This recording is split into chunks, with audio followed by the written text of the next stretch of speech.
मन के मधुबन में तुम चले आओ, मेरी सांसों में अब समा जाओ, दिल के आंगन में प्यार बरसाओ। मन के मधुबन में तुम चले आओ, मेरी सांसों में अब समा जाओ, दिल के आंगन में प्यार बरसाओ। बाबा की मुरली रागिनी गाए, अव्यक्त ये धारा दिल को छू जाए। बाबा की मुरली रागिनी गाए, अव्यक्त ये धारा दिल को छू जाए।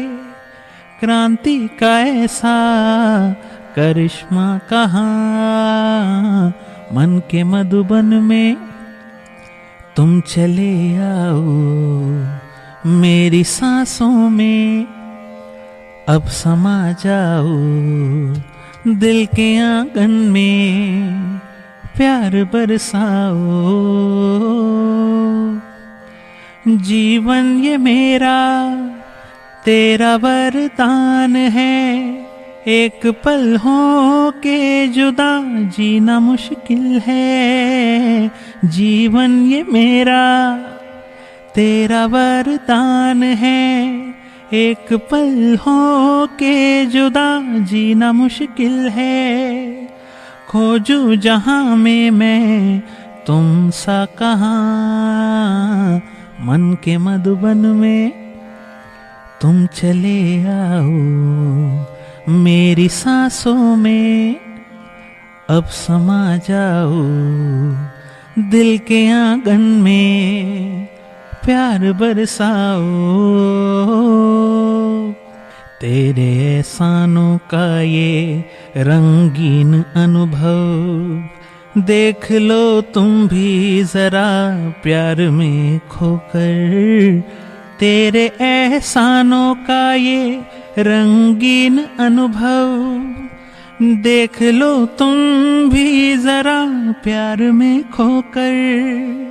क्रांति से हो जाए ये विमल जहां, मन के मधुबन में तुम चले आओ, मेरी सांसों में अब समा जाओ, दिल के आंगन में प्यार बरसाओ।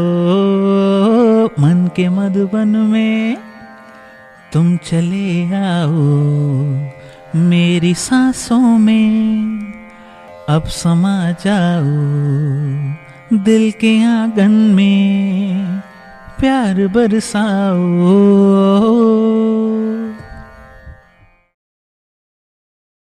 ओम शांति।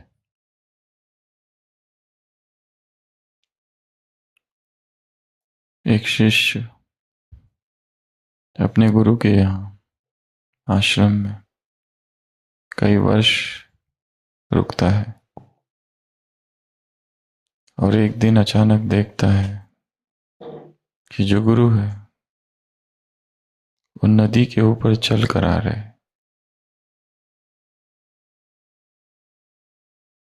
वो गुरु से मिलता है और कहता है, मैं इतने वर्ष आपके पास रुका पर आपने मुझे ये विद्या कभी नहीं सिखाई, पानी पर चलने की। बाकी आपने सब कुछ सिखा दिया, ये क्यों नहीं सिखाया? गुरु ने कहा, इसमें कोई बड़ी बात नहीं है। उसने कहा, कोई बड़ी बात नहीं, मुझे यही चाहिए, ये सबसे इंपॉर्टेंट है। आपने ज्ञान वो सब सिखाया पर ये चलना सिखाओ। गुरु ने कहा, इसमें कोई बड़ी बात नहीं है। उसने कहा, नहीं, मुझे बताओ कैसे किया। गुरु ने कहा, सिंपल है, बस राम नाम का मंत्र है, बस राम नाम है, उसके आधार पर मैं चल पड़ा। शिष्य दूसरे दिन उसी नदी पर चलने की कोशिश करता है, और जैसे ही चलता है डूबने लगता है और डूबता है, पूरा भीग जाता है। और गुस्से में उसी हालत में गुरु के पास पहुंचता है और पूछता है, ये क्या हुआ?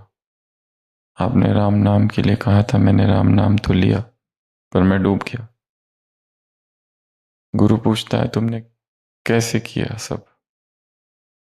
कितनी बार राम नाम लिया? वो कहता है, कितनी बार? कई बार। पहले तो चलने से पहले नदी के तट पर बैठकर प्रैक्टिस की राम नाम की, और फिर जब पैर रखा और चलने गया तो भी कंटिन्यूअस दोहरा रहा था, और जब डूबने लगा तब भी दोहरा रहा था। गुरु कहते हैं, तुमको इतनी बार कहने के लिए किसने कहा था?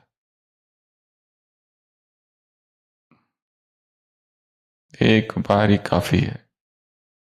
इसका मतलब श्रद्धा की कमी है, इसका मतलब निश्चय की कमी है। One time is enough. पर वो जो वन टाइम है वो कैसा होना चाहिए? संपूर्ण निश्चय से, संपूर्ण श्रद्धा से, अहोभाव से, प्रेम से, आर्त पुकार, दिल की पुकार, हृदय की अतल गहराइयों से निकली हुई पुकार, तो ही वो उस तक पहुंचती है।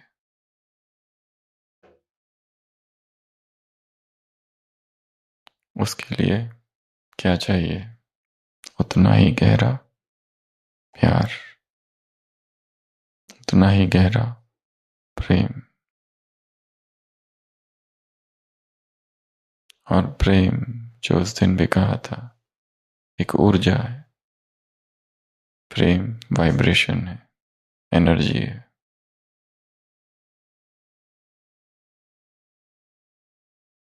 जब वो ऊर्जा हृदय में प्रकट हो जाती है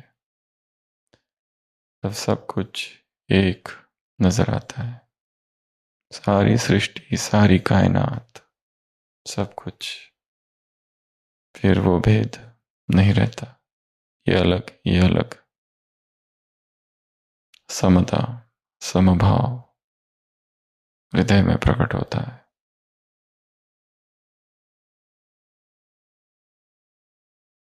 और जो हृदय प्रेम की इस ऊर्जा से कनेक्ट हो जाता है, फिर ऐसे हृदय में जो भी संकल्प उत्पन्न होते हैं अपने आप साकार होते हैं। जो प्रकृति से जुड़ जाता है, संपूर्ण सृष्टि प्रेम से भरी है, पर हृदय में नफरत और घृणा है। जब ये प्रेम उस विराट प्रेम से एक हो जाता है तब जो जो संकल्प उत्पन्न होंगे वो साकार होंगे।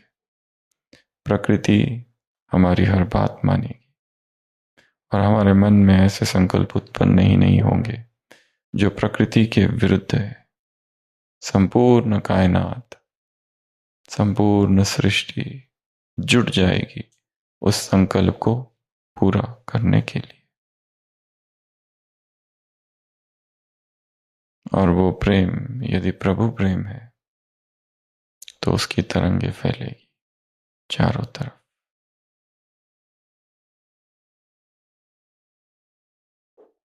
तो आज ये 2 मुरलियां है,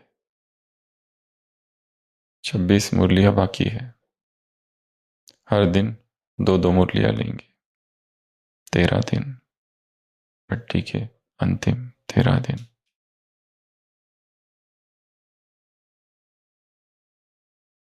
इस मुरली में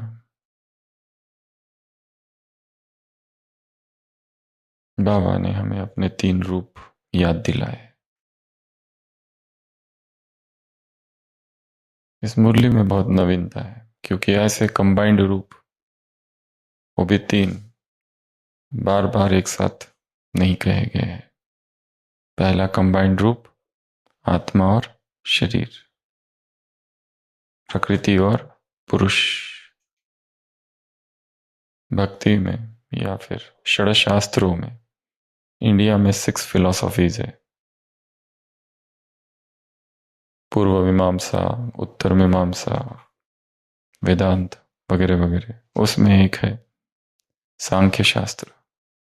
सांख्य शास्त्र पूरा इसी कॉन्सेप्ट पर आधारित है। संपूर्ण सृष्टि पुरुष और प्रकृति के मिलन से बनी हुई है। ये प्रकृति और ये पुरुष, ये पुरुष और प्रकृति का खेल है। सांख्य शास्त्र इसे कहा जाता है। बाबा ने कहा, तुम्हारा सबसे पहला कंबाइंड रूप कौन सा है? आत्मा और शरीर, देह और देही, मकान और मकान का मालिक।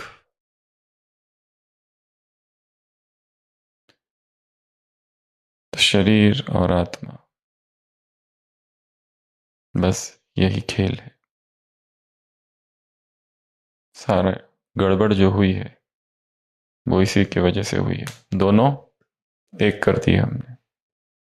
इनको अलग अनुभव करना, आत्मा अलग शरीर अलग, मैं अलग हूं ये अलग है।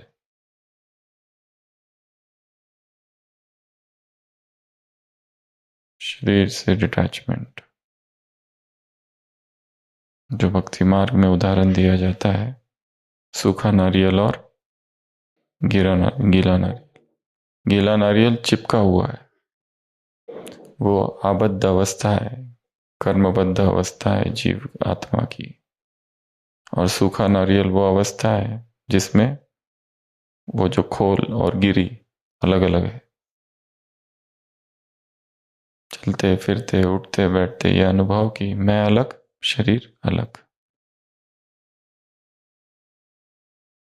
डिटैच्ड शरीर से। सारे दुखों का कारण आत्मा का ये चिपकाव है, इस देह से चिपक गई है, अपने वास्तविक स्वरूप को भूली है। उसे लगता है वो ये नहीं वो ये है। सारा कुछ इसी के लिए है और यही दुखों का कारण है।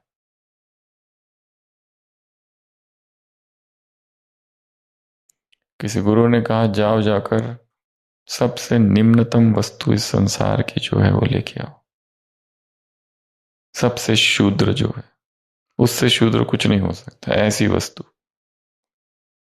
वो शिष्य ढूंढता है, घूमता है, सब जगह जाता है, सोचता है क्या है जो सबसे शूद्रतम है। उससे शूद्र कुछ है ही नहीं। वो जाता है और उसे एक जगह पर स्टूल सैंपल, विष्टा, वो कहता है हाँ ये है सबसे निकृष्ट, इससे निकृष्ट और क्या हो सकता है। और वो कहता है इसको ही लेके जाता हूं। जैसे ही हाथ लगाने जाते हैं वो विष्ठा बोल उठती है। विष्ठा कहती है रुको, किधर हाथ लगा रहे हो।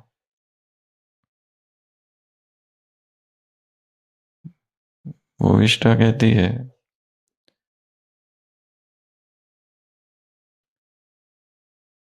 तुमने एक बार मुझे अपने अंदर डाला तो मेरा ये हाल हो गया। मैं बहुत स्वादिष्ट मिठाई थी, तुमने मुझे अपने भीतर डाला तो मेरा ये हाल हो गया कि लोग गुजरते भी है तो रुमाल रखते हैं। अब तुम दोबारा हाथ लगाओगे तो पता नहीं मेरा क्या हाल होगा।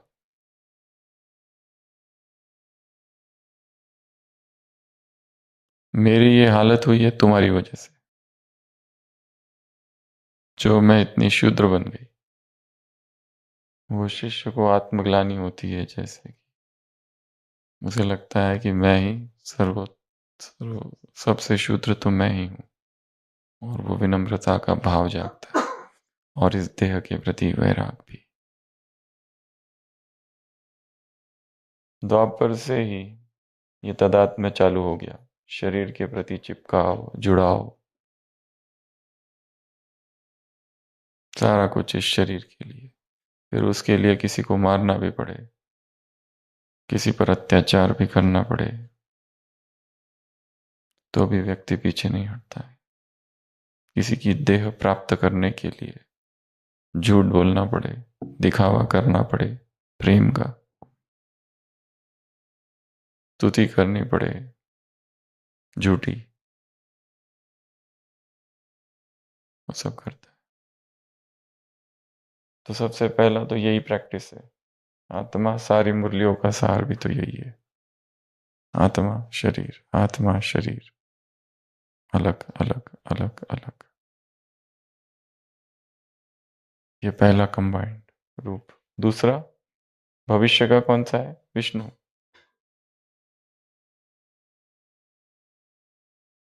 चतुर्भुज, वो मेरा स्वरूप है, न स्त्री न पुरुष। विष्णु अर्थात न स्त्री न पुरुष, दोनों का ही कंबाइंड रूप। और तीसरा, जिस पर ये सारी मुरली है, वो है शिव और शक्ति एक। बाबा ने कहा ये तुम्हारे 3 कंबाइंड रूप है, पुरुष प्रकृति, भविष्य का विष्णु और वर्तमान का शिव शक्ति। अर्थात तुम कंबाइंड हो, तुम संयुक्त हो। इसको ना भूलो। दिन रात उठते सोते जागते ये जागृति रहे। ये भूलो मत कभी भी कि मैं कंबाइंड हूं, मैं कंबाइंड हूं, मैं अकेला हूं ही नहीं। I feel lonely when I forget God. अकेलापन कब आता है? जब हम भगवान को भूल जाते हैं। तो 2 शब्द है हिंदी में, एक अकेला और एक एकांत। अकेलापन और एकांत।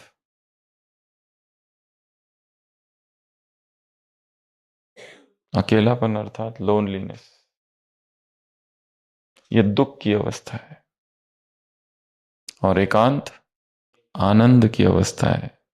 दोनों में व्यक्ति और किसी के साथ नहीं है, अकेला ही बैठा है। पर एक एकांत में है, एक अकेलेपन में है। एक में उदासी है, बहुत उदासी है, डिप्रेस्ड है, मेरा कोई नहीं है, मैं अकेला हूं, सबने छोड़ दिया, सबने दूर कर दिया।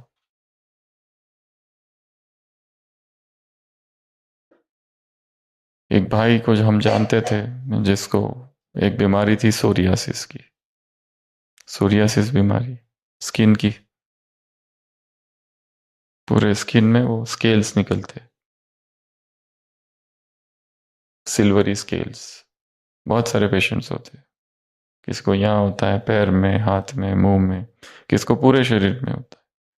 वो जो भाई था उसको पूरे शरीर में था। फिर उसने कई सारी ट्रीटमेंट ली पर ठीक नहीं हुआ। फिर अचानक कोई आयुर्वेदिक ट्रीटमेंट उसने चालू की और वो अचानक सब ठीक हो गया। और फिर उसकी शादी हो गई उसी समय। सब कुछ ठीक चल रहा था, पर शादी के बाद वो बीमारी वापस आ गई। फिर उसकी पत्नी और वो जो ससुर थे उन्होंने केस कर दी, पत्नी छोड़ के चली गई और वो डिप्रेशन में चला गया। और इतना ज्यादा डिप्रेशन कि उसने एक दिन आत्महत्या कर ली। फिर उदास, निराश। तो ऐसे बहुत से केसेस संसार में हैं जहां क्या आ जाती है, उदासी, एक लोनलीनेस। तो इस मुरली में ऐसी 10 बातें बताई है बाबा ने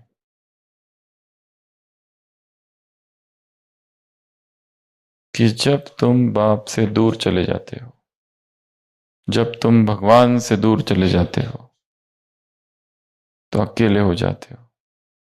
और उस अकेलेपन में क्या क्या होता है, उस अकेलेपन की अवस्था में तुमको क्या क्या अनुभव होता है। सबसे पहला कृष्ण और अर्जुन का उदाहरण। बाबा ने कहा जैसे ही अर्जुन भूल जाता है कि उसके साथ कौन है, तो वो क्या बन जाता है, निर्बल और कायर। तो जैसे ही अकेले हो जाते हो, क्या अनुभव होता है, निर्बल बन जाते, कायर हो जाते, भयभीत होने लगते छोटी छोटी बातों से। तो अकेलापन जब आएगा, अकेलेपन की परिभाषा कंबाइंड नहीं, अकेलेपन की परिभाषा शिव शक्ति से अलग हो गई है। इसी मुरली में कहा है कि शिव शक्ति के बिना कुछ नहीं कर सकता और शक्ति शिव के बिना कुछ नहीं।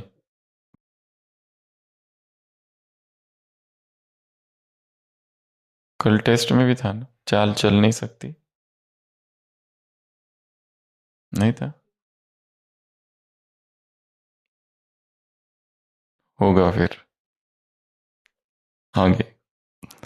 तो सबसे पहला, जैसे यू बिकम लोनली, क्या अनुभव होता है, पावरलेस, निर्बल।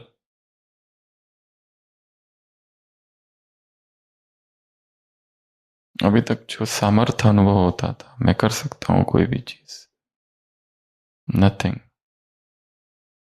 और जो निर्बल व्यक्ति होता है, कायर बन जाता है, घबराता है, भागता है, छोटी छोटी चीजें उसे डराती है।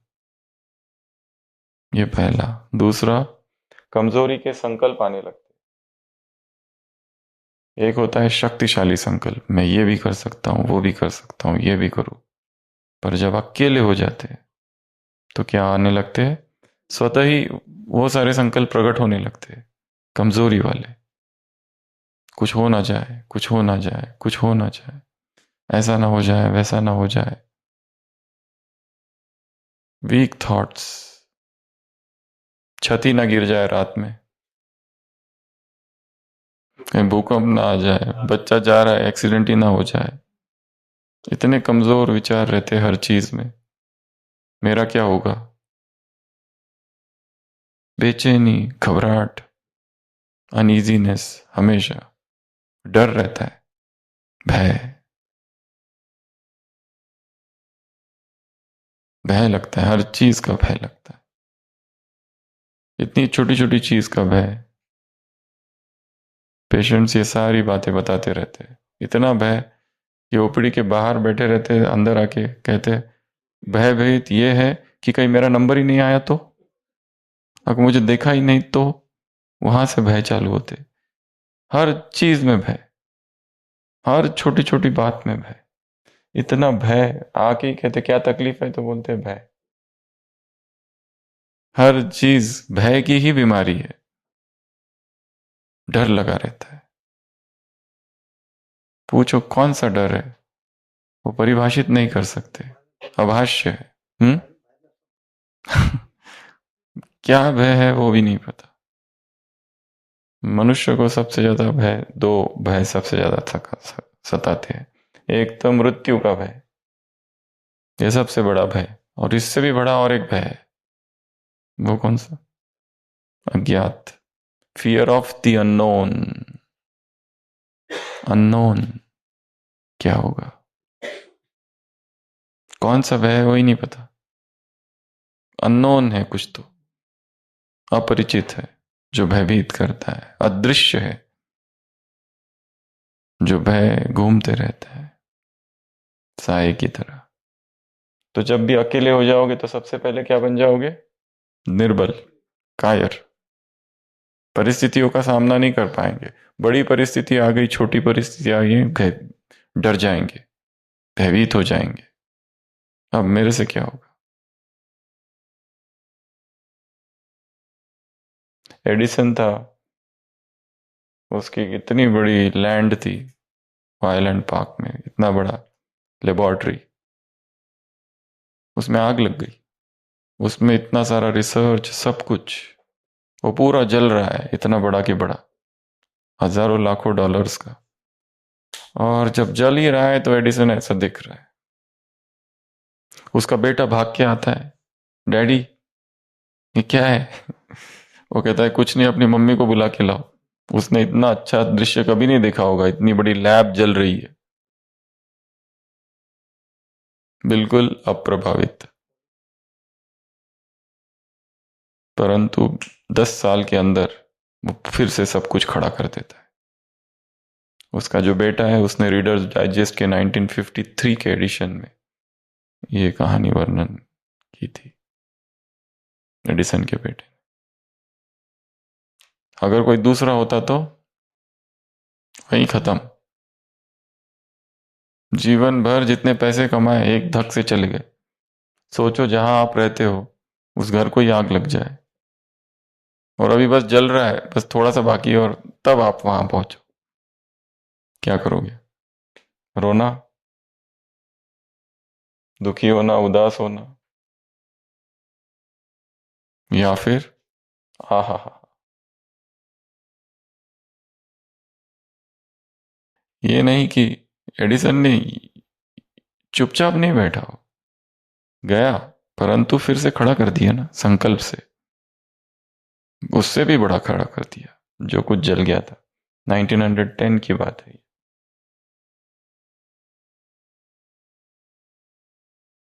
तो अकेले जब हो जाते हो तो निर्बल बन जाते हो, अकेले जब हो जाते हो तो क्या होता है? कमजोरी के संकल्प आने लगते हैं। तीसरा, अकेले जब हो जाते हो तो दुख का अनुभव होता है। इस मुरली में बाबा ने कहा, जन्म जन्म तुमने आत्माओं के साथ में साथ निभाया, आत्माओं से दुख पाया, अब बाप का साथ मिला है, क्या अब भी उसी दुख में रहना है? जैसे ही अकेले होंगे, अनुभव किसका होगा? दुख का। दुख बहुत खराब चीज है, दुख की अवस्था। व्यक्ति नम्ब हो जाता है, सुन, डेड साइलेंस, कुछ भी नहीं बोलता, न हंसता है न रोता है, बस नम्ब। आंसू भी सूख जाते हैं, खत्म, आंसू ही नहीं आते। जैसे हम मुंबई में हॉस्पिटल में काम करते थे, इसके पहले भी सुनाया था, वहां पे जो सर्जन थे उस समय, उनका एक ही बेटा था, और उसने भी वो डेंटल किया था, वो भी लंदन में। उसकी एग्जाम पूरी हुई, डिग्री डिग्री मिली उसे, बीडीएस वो सब की। उसने फोन किया घर पे, बहुत खुश कि पिताजी मैं पास हो गया, ये हो गया, मुझे डिग्री मिल गई। फोन आया, फोन रखा, 5 मिनट के बाद दूसरा फोन आया, योर सन इज डेड। बस वो फोन कॉल के वहां बूथ से निकला, एक्सीडेंट हो गया। एक्सीडेंट हुआ पर सीरियस नहीं है, ऑन द स्पॉट डेड, खत्म हो गया। वो सर्जन इतने फेमस सर्जन थे, वो जैसे फोन रखा वो चुप ही हो गए, उन्होंने कुछ बोला ही नहीं, ना रोना, ना कुछ, ना कुछ, ना कुछ, टोटल डेड में चले गए। मतलब इतना बड़ा सदमा था वो कि वो निकल ही नहीं पाए फिर उससे कभी।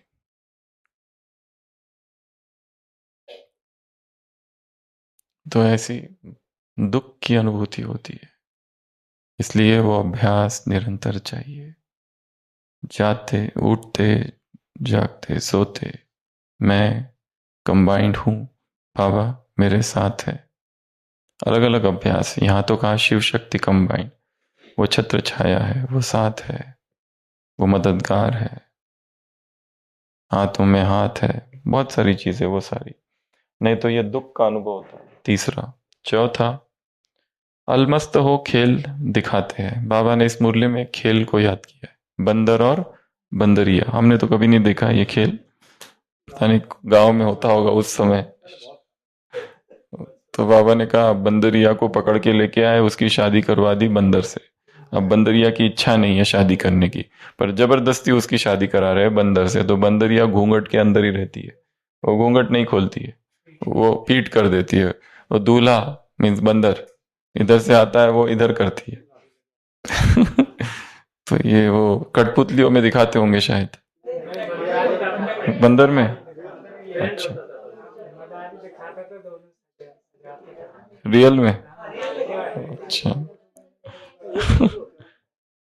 हमने नहीं देखा, देखना पड़ेगा। तो बाबा ने कहा ऐसे बंदरिया, तो बाप भी तुम्हारे पास आते, तुम भी क्या करते हो, बाप को पीठ दिखा देते हो, बंदरिया बन जाते हो, नटखट हो जाते हो। बाप तुमको रिझाते हैं पर तुम नटखट करते हो, ऐसे लिखा है मुरली में। तो जब अकेले हो जाते हैं तो क्या करते हैं, अलमस्त और खेल दिखाते हो ये सारे। लापरवाह, मदमस्त।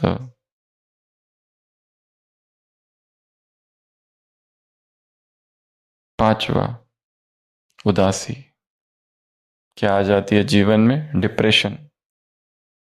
डिप्रेस्ड व्यक्ति जो होता है, इनको ट्रीट करना बड़ा मुश्किल है, क्योंकि शरीर एकदम अच्छा है, शरीर में कुछ भी नहीं है, सारे रिपोर्ट्स नॉर्मल, पर वो कहते हैं जीने की इच्छा ही नहीं है, सुसाइडल थॉट्स आने लगते हैं। मेजर डिप्रेसिव डिसऑर्डर, ये साइकेट्रिक इलनेस है, major depressive disorder, MDD. Psychiatry दो भागों में विभाजित है, एक न्यूरोसिस, एक साइकोसिस।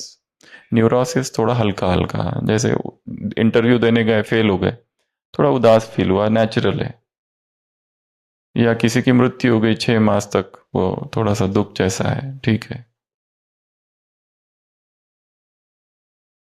पर ये जो होता है साइकोसिस, वो अलग ही है। साइकोसिस, इंडोजेनस डिप्रेशन, कोई कारण नहीं है ऊपर से, सब अच्छे, सब प्यार करने वाले, फिर भी मन उदास है। और वो उदासी बहुत गहरी है, और उदासी के साथ सुसाइडल थॉट्स जुड़े हुए हैं। इसके क्राइटेरिया है अलग से। व्यक्ति कोशिश करते रहता है कैसे आत्महत्या करूं, और बोलते भी रहता है, लोग हंसी उड़ाते हैं, पर वो एक दिन करके दिखा देता है। हर मास में एक पेशेंट तो आता ही है जरूर, सुसाइडल अटेम्प्ट वाला, हर 2 या 3 मास में एक रहता है। पर लोग भी बड़े हिसाब से करते हैं, मतलब थोड़ा सा, और पॉइजन भी डुप्लीकेट। परंतु भीतर उदासी तो है ना, बहुत उदास है चेतना। कोई लोग डराने के लिए करते हैं, कोई लोग प्यार पाने के लिए करते हैं, इसलिए हिसाब से लेते हैं, बिल्कुल कम डोज, ताकि सारे लोग आ जाए।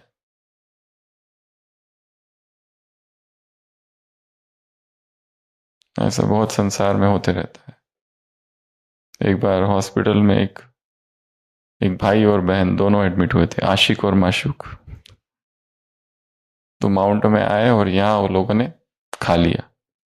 फिर वो दोनों के पेरेंट्स आए, वो उस कमरे में था P1 में, उधर ये P1 ये आगे वाले कमरे में, उधर उसके पेरेंट्स, इधर इसके पेरेंट्स, और दोनों दुश्मन पेरेंट्स। संसार में आशिक माशूक ये सब करते रहते। पिता ने अपनी किडनी दे दी बेटी को, क्योंकि उसको डायलिसिस चालू हो गया। और बेटी ने आत्महत्या कर ली, क्योंकि जिससे उसका प्यार था उसने शादी करने से मना कर दिया। ये संसार की रियलिटी है। इधर पिता ने किडनी दे दी, और बेटी ने आत्महत्या क्यों कर ली, क्योंकि जिससे प्यार करती थी उसने मना कर दिया। तो ये संसार में ये सारी बातें होती रहती है। ये सब वो अवस्थाएं हैं जहां भगवान नहीं है जीवन में, बहुत दूर है, परिचय ही नहीं है, या परिचय है भी तो भी भटक गए हैं।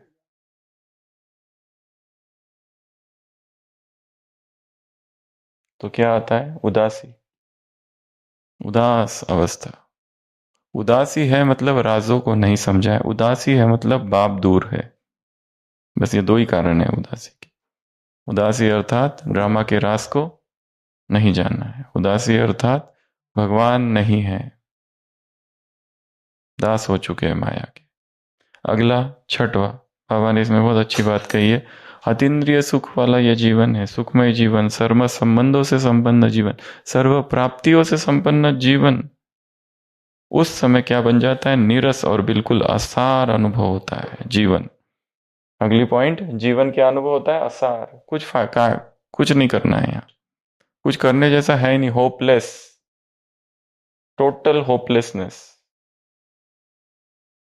बस मर जाऊं, ये एक ही बार बार विचार आने लगते हैं, मर जाने के, मर जाने के, मर जाने के। अटेम्प्ट करता है, कभी ऊपर से कूदता है, कभी यहां कुछ लगाते हैं। जीना ही नहीं है, जीना ही नहीं है, जीना ही नहीं है, जीना ही नहीं है। विचार आते रहते हैं, मरना है, मरना है, मरना है। और व्यक्ति बोल के भी बताता है। और जब भी कोई ऐसा बोले ना, बिल्कुल उसको हंसी मजाक में मत लेना, चाहे वो ऐसे ही बोल रहा हो, पर वो करके दिखाएगा, क्योंकि अंदर वही घूम रहा है उसका। तो जीवन नीरस और असार अनुभव होता है। अगर ये अनुभव हो रहा है, उसका दूसरा अर्थ क्या है? अकेले हो। उसका दूसरा अर्थ क्या है? बाबा से बहुत दूर चले गए हो। और बाबा से दूर नजदीक आने की एक विधि कौन सी है? मुरली, अध्ययन, पढ़ना। अगला, बहुत अच्छी अच्छी 4 पॉइंट्स है ये। त्रिनेत्री है पर राह नजर नहीं आती।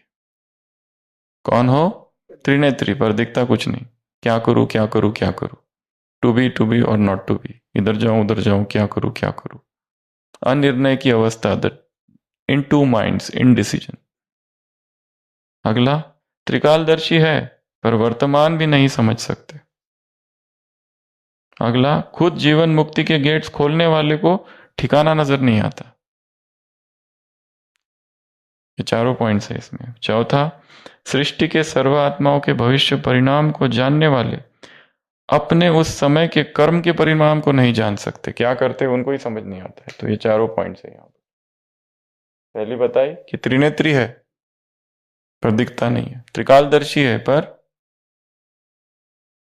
वर्तमान को नहीं देख पाते, गेट खोलने वाले हैं जीवन मुक्ति के, परंतु खुद को ठिकाना नहीं नजर आता। और सृष्टि की आत्माओं के भविष्य परिणाम को जानने वाले हो। बाबा ने कहा है तुम भृगु ऋषि हो। भृगु ऋषि जो है ना, वो ज्योतिष शास्त्र के प्रमुख, जिन्होंने चालू किया। तुम भृगु ऋषि हो इस सृष्टि के, तो तुम ही नहीं देख पाते, वर्तमान के कर्म के परिणाम को नहीं जान पाते। व्यक्ति जो कर रहा है, क्यों कर रहा है, कुछ समझ नहीं आता है उसे, confuse state of the mind. तो ये 10 बातें होती है। कब होगी ये 10 बातें? जब अकेला होगी तब। इसलिए बाबा ने कहा कंबाइंड का अभ्यास करो। मैं शिव शक्ति हूं, शिव की जो शक्ति है वो मैं हूं, शिव मेरे साथ है, मुझ शक्ति में शिव समाया हुआ है,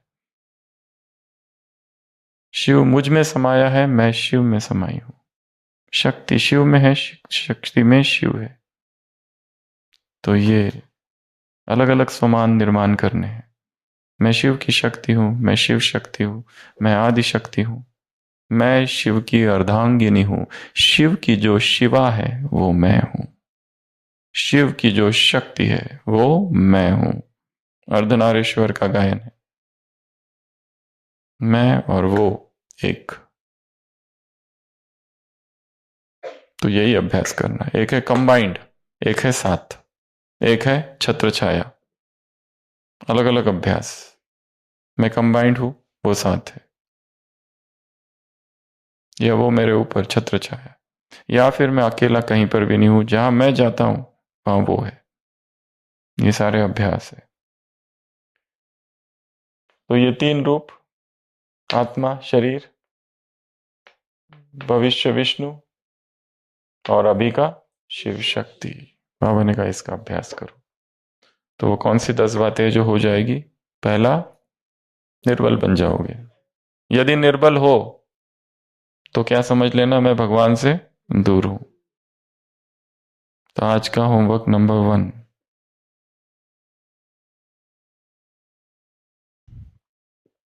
निरंतर बाबा के साथ का अनुभव कैसे करें, उसकी 10 बातें लिखनी है। निरंतर बाबा के साथ का अनुभव कैसे करें, क्या करें। उदाहरण, बीच बीच में उसको शुक्रिया करना, ये एक मेथड है। दूसरा, उसको मैसेजेस करना। एक ग्रुप बनाओ, पहले भी बताया था, व्हाट्सएप पे अपना एक ग्रुप बनाओ जिसमें किसी और को ऐड करो और उसको हटा दो, ग्रुप बन गया। तो जिस ग्रुप में कौन है, केवल तुम, और दिन भर उसको मैसेज कर देने ना, अभी यहाँ हूं, अभी वहां हूं, हेलो, आप कहाँ हो, हाउ आर यू, रिसीव्ड, अभी यहाँ पहुंचा, अभी वहां पहुंचा, क्या कर रहे हो, सब ठीक तो है। उसको इन्फॉर्म करते रहना है, जैसे किसी दोस्त को बता रहे हो सब कुछ, वैसे उसको बताते रहना दिन भर, छोटे छोटे मैसेज, वो आपको जोड़ के रखेगा उससे। अच्छा, अकेले मैसेज करते तो ब्लूटूथ तुरंत आता है, टिक टिक टिक, रीड हो गया मतलब।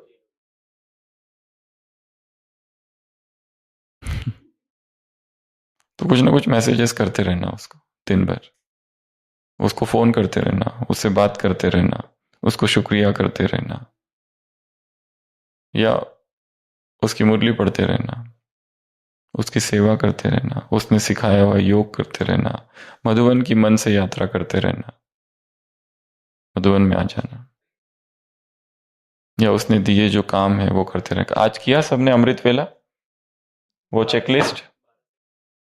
अच्छा, अभी प्रैक्टिस करो, वैसे 12 से तो नहीं, रोज ही करना है। तो कौन सी बातें थी वो चेकलिस्ट की, आशीष भाई?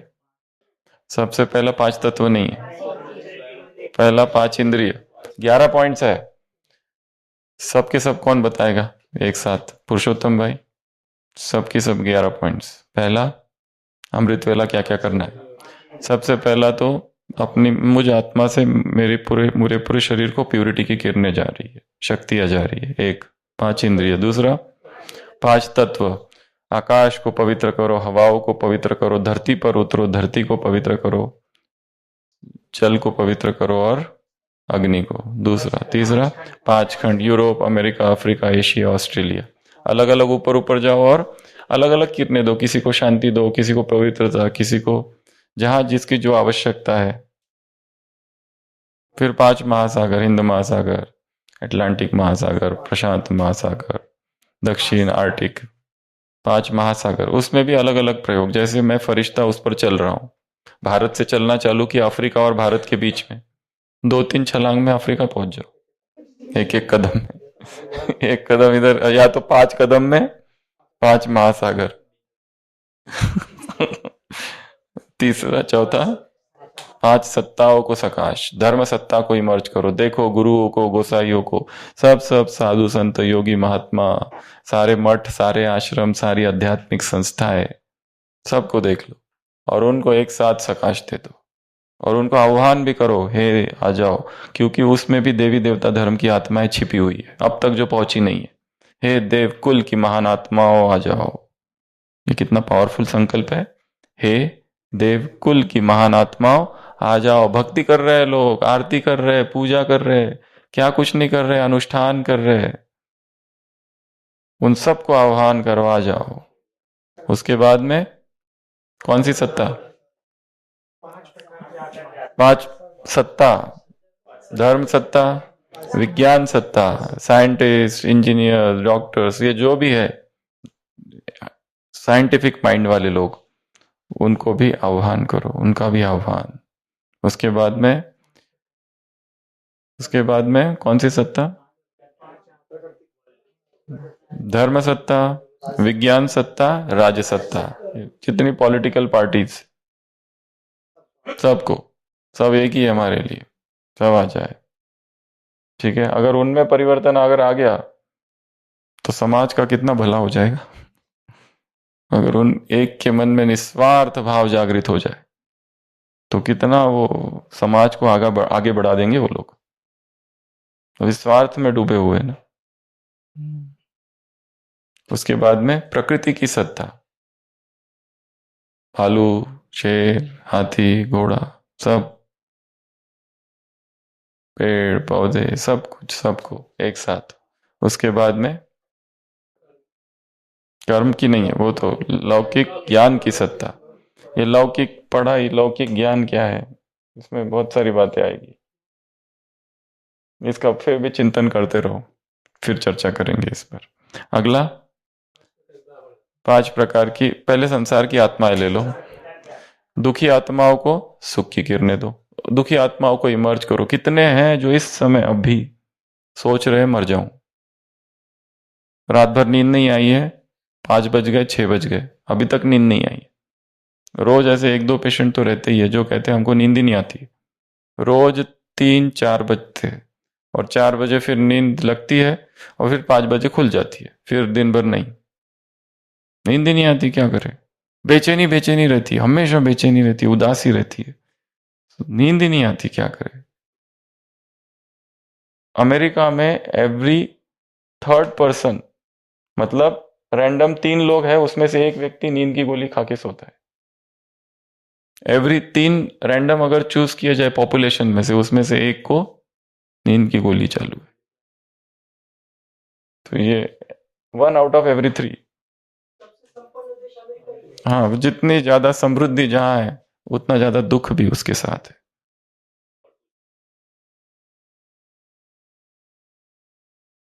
तो दुखी आत्माओं को सुख, अशांत आत्माओं को शांति, अपवित्र आत्माओं को पवित्रता, उसमें सब आ जाएंगे अपवित्र में। फिर सारे विकारी, वेश्या, सब सब सब संसार में जो भी है, इस तरह से। अगला, अतृप्त प्यासी आत्माओं की प्यास बुझानी है।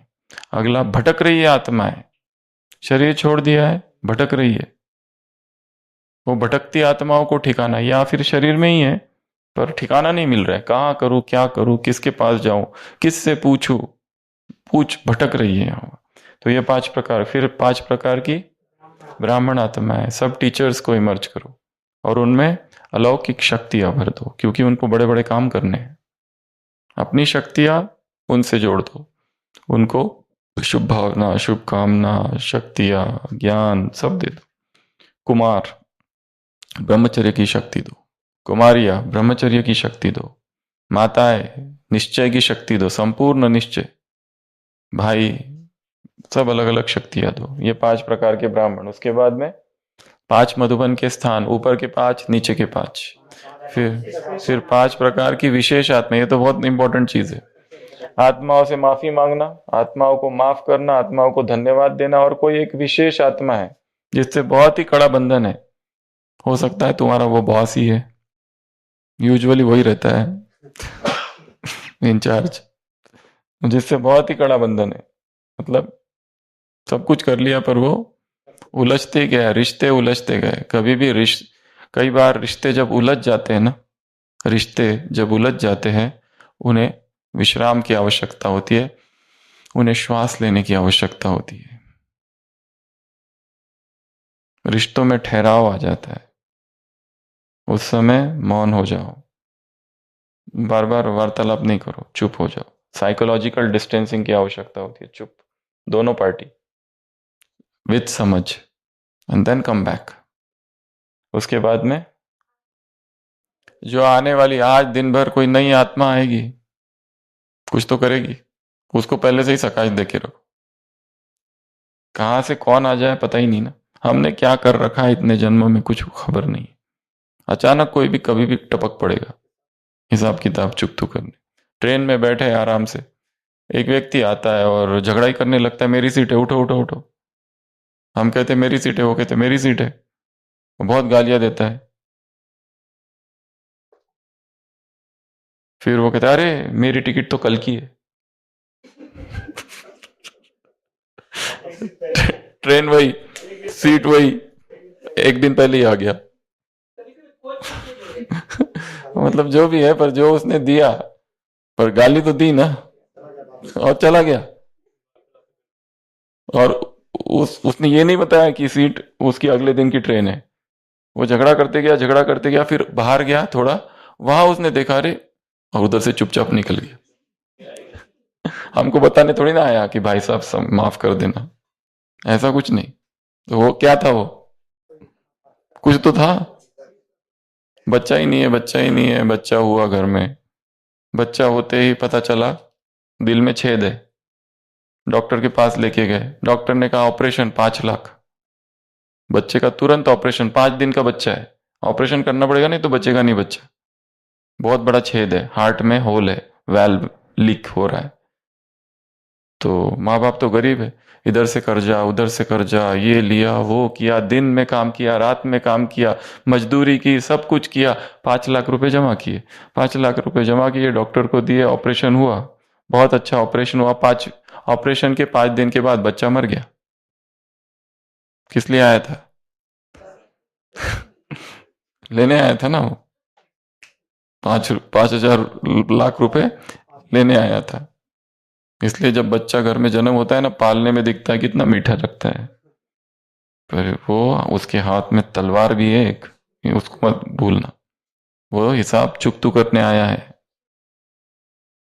दिखता तो बहुत अच्छा है, पर हिसाब चुकतू करने आया है। हम्म। इसलिए हाँ, कितना उसको गले में ये करते हैं, मेरे बेटा बेटा, ऐसे ऐसे क्या क्या करते हैं, उसको इतनी खुशियां मनाते हैं, पर भूलना मत उसके हाथ में तलवार है हिसाब किताब की।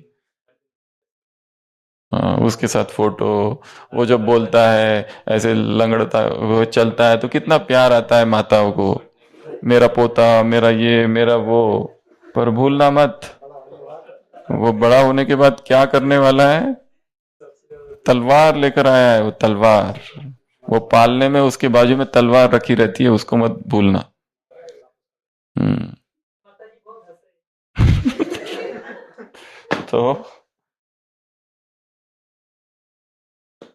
ऐसी आत्माएं जो आने वाली है, ये 5 प्रकार की आत्माएं। फिर 5 प्रकार के विकार, ये बहुत अच्छा योग है। 5 प्रकार के विकारों को देखना, काम, क्रोध, लोभ, मोह, अहंकार, यहां से अग्नि धारा, अग्नि की ज्वालाएं निकल रही है और एक एक को भस्म कर रही है। मम हृदय कंज निवास कर कामादि खल दल भंजनम। अगला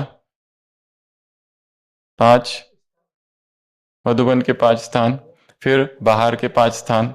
बाहर में सारे सेंटर्स के ऊपर जाओ, फरिश्ता रूप में सकाश दो, जितने सेंटर्स है पूरे शहर में या पूरे भारत में या पूरे विश्व में।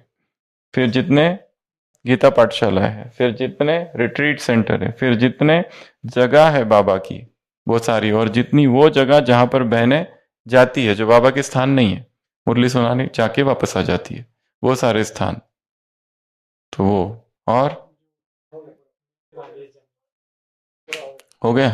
तो ये काम करना है, ये चेकलिस्ट है अमृत वेले की, इसलिए आज रिपीट किया, नहीं तो आज रिपीट करने का कोई उसका कारण नहीं था, कल हो चुका था ये, फिर भी आज तो ये पक्का होना चाहिए। अमृत वेला इन 11 चीजों के बगैर, 11 × 5 कितने हो गए, 55। अमृत वेला, अगर अमृत वेला ये काम नहीं हुआ तो फिर दोपहर में करो जो बचा था, या शाम के योग के समय करो, पर करना जरूर है ये। ठीक है, ये सकाश की सारी बातें। हाँ,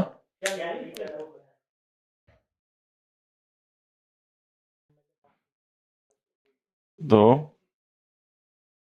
10 बातें। पहली बात, जब बाबा से दूर हो जाते तो क्या होता है, भय निर्बल बन जाते हैं। दूसरा, कमजोरी के संकल्प आते हैं। तीसरा, दुखी हो जाते हैं। चौथा, अलमस्त क्या होकर खेल करते, बाबा तुमको मनाते, फिर तुम बाबा को जाके रिझाते हो, बाबा तुम कृपालु हो, रहम दिल हो, ये सब आप ही तो सब कुछ हो, बाप को याद दिलाते। और फिर बाप क्या करते उस समय, लॉ एंड ऑर्डर का बैलेंस, ऐसा बताया उसमें, लॉ और लव का। तो वो सारी बातें। उसके बाद उदासी आ जाती है, डिप्रेशन, डिप्रेस्ड माइंड यदि डिप्रेस्ड है तो समझ लेना हम बाबा से दूर है, राज को नहीं जानते। तो यात्रा कहां से चालू करनी है, तो आज का होमवर्क क्या बताया, 10 पॉइंट्स लिखने हैं जिससे बाबा के लिए प्यार अभी जितना है वो डबल हो जाए। अभी जितना प्यार है वो कितना हो जाए, डबल। डबल समझते हैं ना, डबल मतलब डबल। अभी 10 है तो 20, दैट वन। अगला, अतीन्द्रिय सुख वाला जीवन है वो नीरस अनुभव होता है, बिल्कुल असार अनुभव होता है, जो सर्व प्राप्तियों वाला जीवन है, सर्व संबंधों वाला जीवन है बाप से। अतीन्द्रिय सुख का जीवन है वो एकदम ऐसे लगता है कुछ जीवन का लक्ष्य ही नहीं, नीरस हो गया, एकदम असार लग रहा है, बस कुछ नहीं, अभी एक ही मार्ग दिख रहा है, बस मर जाओ, मर जाओ, मर जाओ। और दूसरी बात, अगर कोई दुख में शरीर भी छोड़ता है, ये समझने के लिए जीवन के दुखों का अंत कर दूं, तो अगला जन्म जो होगा, जहां वो जन्म लेगा, जन्म से ही दुख की स्मृति के साथ जन्म लेगा। ये मत समझना कि अगला जन्म बहुत सुखी और संपन्न होगा, क्योंकि जो अंतिम संकल्प है मृत्यु के समय, वहीं से अगले जीवन की शुरुआत होती है।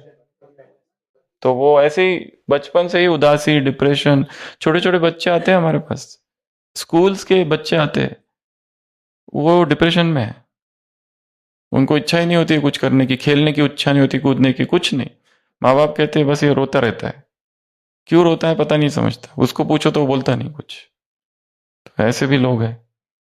ऐसे हमारे अभी भी एक पेशेंट की, एक दूर गांव के है, देहात, उसकी माताजी एडमिट है, तो वो बचपन से ही मंद है, इतना उसको समझ नहीं आता है, तो उसको कुछ नहीं समझता, 5 रुपए क्या 100 रुपए क्या एक ही है उसके लिए सारा। वो माताजी अच्छी है बट उसको कुछ समझता नहीं है, एकदम मंद है, बीच बीच में रोती है, फिर हंसती है, काम सब करती है घर का, पर वो वो बेटा कहता है वो कनेक्ट नहीं हो पाते उससे कोई भी। उसको एडमिट किया है 2 दिन से, और रिपोर्ट सब ठीक है, रिपोर्ट में कहीं कुछ नहीं है, पर क्या करे। तो ये ऐसा सब पूर्व जन्मों का है हिसाब। अगला, त्रिनेत्री है परंतु दिखता नहीं, त्रिकालदर्शी है परंतु ठिकाना ही पता नहीं। अगला, सबको मुक्त करने वाले, जीवन मुक्ति का गेट खोलने वाले हैं, परंतु अपना ठिकाना नहीं है। अगला, सृष्टि के परिणाम को जानते हो, भृगु ऋषि हो भविष्य, परंतु खुद के कर्मों के परिणाम क्या है ये पता नहीं। तो ये अवस्था आ जाती है। तो इस ज्ञान में दादी जानकी के पास क्या था, बहुत ज्यादा स्किल्स थी क्या? उसको तो थर्ड तीसरी तक पढ़ी थी बस। दादी कहती थी मुझे तो सिंधी भी नहीं आती ठीक से, हिंदी तो आती ही नहीं है, वो बाद में सीखा धीरे धीरे, न सिंधी न हिंदी, केवल बिंदी।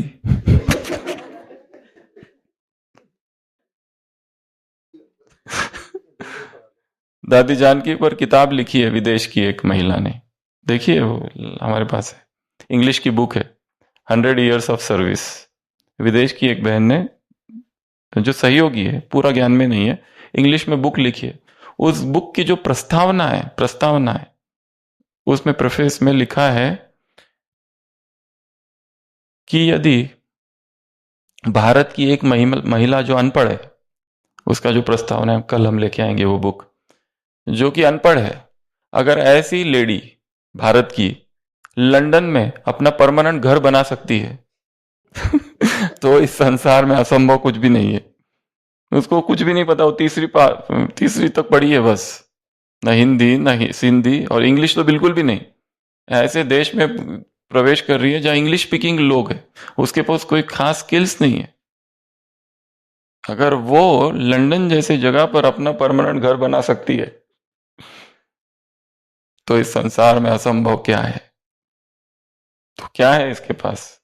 प्रेम, वो प्रभु प्रेम है, बस वो निश्चय था और कुछ नहीं था। कंबाइंड, जैसे बाबा और मैं एक हूं, निरंतर ये अनुभूति में वो आत्मा रही।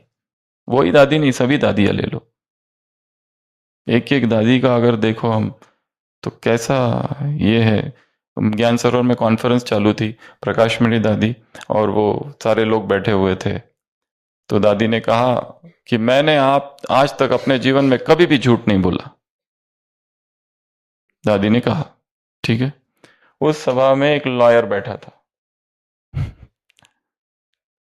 और बाजू में एक बड़ी बहन थी। वो लॉयर उस बहन को कहता है कि हम जो कोर्ट में देखते हैं ना, ये ऐसा हम रोज ही देखते हैं कि लोग जो भी झूठ बोलते हैं ना, कहते क्या है, मैंने कभी भी झूठ नहीं, मैं गीता पर कसम खा के कहता हूं, कि मैं जो कुछ कहूंगा सच कहूंगा। हमने सच को झूठ और झूठ इतना देखा है जीवन भर। वो लॉयर कहने लगा, शायद बाजू में जयंती बहन बैठे थे, उनको कहा कि मैंने ये बहुत देखा है, और जब भी कोई व्यक्ति झूठ बोल रहा होता है मैं समझ जाता हूं, पकड़ में आ जाता है कि ये झूठ बोल रहा है, भले वो कह कुछ रहा है कि मैं बिल्कुल झूठ नहीं बोलता वगैरह वगैरह, क्योंकि ऐसा कहने वाले तो बहुत है, यही तो होता है कोर्ट में। पर उस लॉयर ने कहा, पर मैं गारंटी से कह सकता हूं कि जो दादी बोल रही है ना ये सही है कि ये आत्मा ऐसी है कि इसके बोल से ही पता चलता है कि ये झूठ बोल ही नहीं सकती, इसको झूठ क्या है वो पता ही नहीं है। और ये मेरा अनुभव है, मैं अपने अनुभव से बोल रहा हूं, क्योंकि रोज मैं यही तो देखता हूं, और जो झूठ बोलता है तुरंत मैं पकड़ सकता हूं उसको तो ये हमारी एक एक दादी ऐसी है। इसलिए ब्रह्मा का जीवन, मम्मा का जीवन, दादियों का जीवन रोज थोड़ा थोड़ा पढ़ते रहना। ये तो है ही निखिलेश भाई, वो भी करते रहना। तो ये 10 बातें थी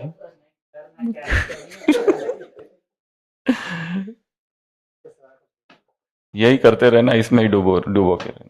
तो पहला प्रश्न आज का होमवर्क बताया, पहला 10 बातें लिखनी है जिससे बाबा के लिए प्यार बढ़ जाए। दूसरा होमवर्क जो दूसरी मुरली है ये वाली 9-9, तो इसमें तो बहुत सारी बातें आई है, और वो सारी बातें स्थित प्रज्ञ योगी की बातें हैं। जो कोई निंदा करे तो क्या करो, ग्लानि कर रहा है, निंदा कर रहा है, अपमान कर रहा है, उसका सत्कार करो। ये बहुत ऊंची ऊंची बातें, ये संतों के जीवन में सब दिखाई दी गई है, बाबा के जीवन में देखी गई है ये सारी बातें। ये जो दूसरी मुरली में है ना कि ग्लानि को गायन में परिवर्तन करो, ठुकराने को सत्कार में परिवर्तन करो, अपमान को स्व अभिमान में परिवर्तन कर दो, अपकार को उपकार में परिवर्तन कर दो, माया के विघ्नों को बाप की लगन में मगन होने का साधन समझ परिवर्तन कर दो। पूरी मुरली उसी के ऊपर है, बहुत स्ट्रांग मुरली है ये दूसरी भी। तो इस मुरली से आपको क्या करना है, 10 महावाक्य लिखने हैं। उसकी शुरुआत कैसी होगी, मीठे बच्चे, जैसे साकार मुरली में आता है ना मीठे बच्चे, और एक वाक्य होता है, तो आपको इस तरह से ऐसे 10 महावाक्य तैयार करने हैं। मीठे बच्चे वो प्रॉपर तैयार करने पड़ेंगे, जैसे रोज की साकार मुरली में वाक्य आता है ना उस टाइप से। इसमें ऐसा डायरेक्ट लिखे नहीं है कहीं पर, क्योंकि अव्यक्त वाणी है। तो आपको अव्यक्त वाणी से क्या बनाने हैं, 10 पावरफुल महावाक्य बनाने हैं। हाँ वो 2 लाइन हो सकती है, तीन लाइन पे नहीं जाओ, ओनली 1 या 2 लाइन वाले। मीठे बच्चे तुम ये हो, फुल स्टॉप। हाँ अव्यक्त को साकार में कन्वर्ट करना। हाँ कल जो एक वरदान का दिया था, कई लोगों ने उल्टा पुल्टा कर दिया उसमें। वो वरदान मतलब पूरा मीनिंगफुल वरदान होना चाहिए, ये करने वाले, ऐसे ऐसे करने वाले, ये भव। लोगों ने कोई भी एक वाक्य उठा दिया, और किसी ने तो सोमानी लिख दिया, सब उल्टा पुल्टा। एक बार शिव बाबा की महिमा लिखने को कहा था, वो शिव बाबा के पॉइंट्स, तो बाप की 10 नाम लिखो या महिमा लिखो, किसी ने लिखा वर्षे का अधिकारी बाप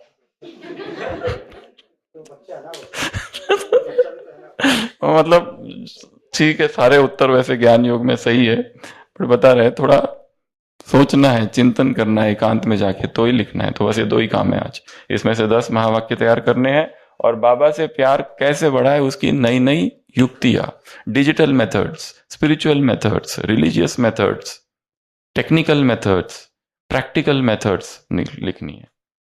अच्छा, ओम शांति।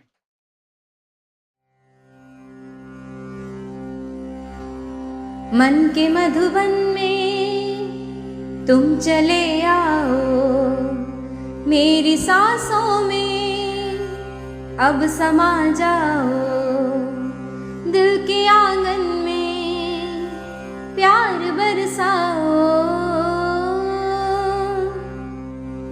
बाबा की मुरली रागिनी गाए, अव्यक्त धारा दिल को छू जाए। बाबा की मुरली रागिनी गाए, अव्यक्त धारा दिल को छू जाए। क्रांति का ऐसा करिश्मा कहाँ, मन के मधुबन में तुम चले आओ, मेरी सांसों में अब समा जाओ, दिल के आंगन में प्यार बरसाओ। जीवन ये मेरा तेरा वरदान है, एक पल हो के जुदा जीना मुश्किल है। जीवन ये मेरा तेरा वरदान है, एक पल हो के जुदा जीना मुश्किल है। खोजूं जहां में मैं तुम सा कहाँ, मन के मधुबन में तुम चले आओ, मेरी सांसों में अब समा जाओ, दिल के आंगन में प्यार बरसाओ। तेरे एहसानों का ये रंगीन अनुभव देख लो तुम भी जरा प्यार में खोकर। तेरे एहसानों का ये रंगीन अनुभव देख लो तुम भी जरा प्यार में खोकर। क्रांति से हो जाए ये विमल जहां, मन के मधुबन में तुम चले आओ, मेरी सांसों में अब समा जाओ, दिल के आंगन